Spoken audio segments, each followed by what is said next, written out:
Depuis 2011, le président Alassane Ouattara enchaîne les mises en service d'ouvrages. Mais celle effectuée ce jeudi 2 novembre à Soubré, capitale de la Nawa, reste mémorable. Mémorable en ce que la Côte d'Ivoire indépendante a longtemps attendu ce moment. Celui de voir le barrage hydroélectrique de Soubré enfin réalisé et fonctionnel. 275 mégawatts de puissance réalisée à hauteur de 331 milliards de francs CFA. L'ouvrage est à ce jour la plus grande réalisation d'infrastructure du président Alassane Ouattara. Soubré, l'hôte naturel de ce puissant barrage, se dit fier par la voix de son premier magistrat. Excellence, Monsieur le Président de la République, devant ce travail laborieux, la population de Soubré tient à vous renouveler son attachement pour l'épanouissement collectif de la nation, mais surtout pour le fait que vous n'avez pas relégué au second plan les préoccupations des personnes impactées. Ce barrage hydroélectrique positionne la Nawa au cœur du processus de développement socio-économique de la Côte d'Ivoire.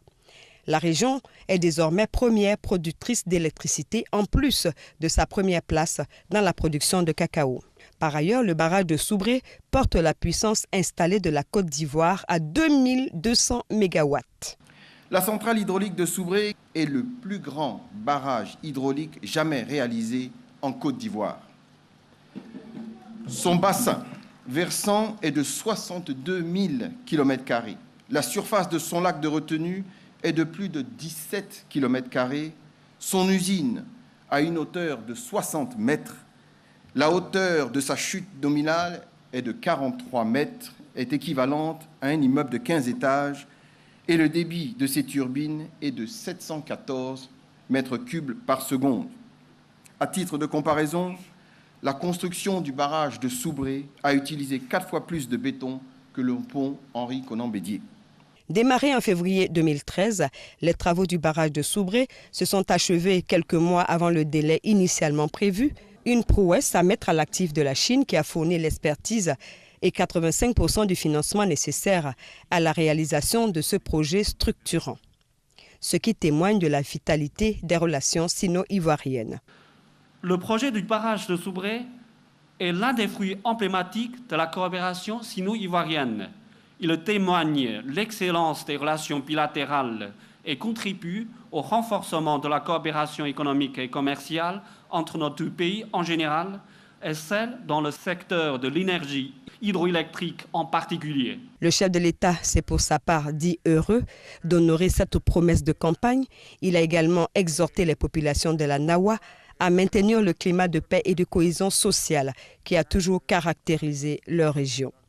Chers frères, chères sœurs, l'événement qui nous réunit ce matin revêt une importance particulière car il consacre la réalisation d'un engagement que j'ai pris pendant la campagne présidentielle et qui est inscrit dans mon programme de gouvernement, à savoir réaliser le barrage de Soubré pour permettre à la Côte d'Ivoire de produire une électricité abondante et évidemment bon marché.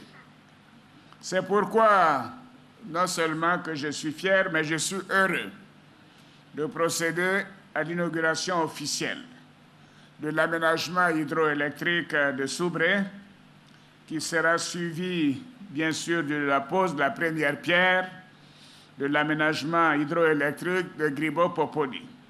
La région de la Nawa est un lieu de brassage des populations où vivent en harmonie et dans la concorde depuis des décennies des hommes et des femmes venus de toutes les régions de Côte d'Ivoire et des pays frères de la sous-région. Et je voudrais en cela féliciter les populations et les autorités locales pour l'important travail qui est fait en matière de cohésion sociale. Donc je voudrais vous encourager à maintenir et à renforcer cette cohésion, car en réalité, sans paix, il ne peut y avoir de développement. Et c'est pour cela que je tiens tout particulièrement à vous féliciter et à vous encourager de continuer dans cette voie et de faire en sorte que la paix continue de régner dans la région de la Nawa. Progrès énergétique, le barrage de Soubré est aussi un attrait touristique, d'où le timbre à l'effigie de cet ouvrage, conçu par la Poste de Côte d'Ivoire. Après Soubré, cap sur le prochain défi énergétique, l'aménagement hydroélectrique de Gribo-Popoli, toujours dans la région de la Nawa. Et pour aller vite, le président Alassane Ouattara en a posé la première pierre ce jeudi.